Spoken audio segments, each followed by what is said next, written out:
আমি কুমড়ো শাক বানাবো। কুমড়ো শাক নিয়েছি, আলু নিয়েছি, লঙ্কা নিয়েছি, আর কি নেবো, কালো দিয়ে একটু ছোলার তেল দেবো।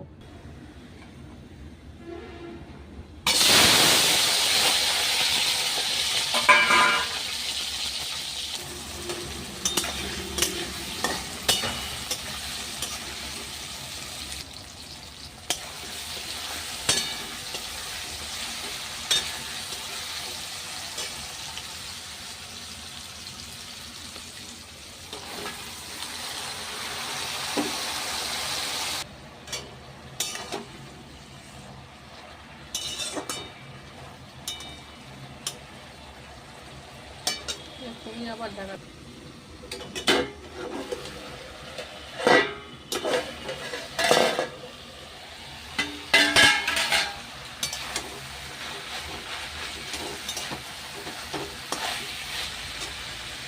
আমার কুমড়ো শাক চচ্চড়ি হয়ে গেছে। আমি দেখুন আমার কুমড়ো শাক চচ্চড়ি হয়ে গেছে ছোলার ডাল দিয়ে।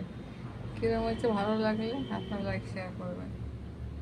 আমিও নতুন করলাম, হয়তো ভালো লাগবে খেতে।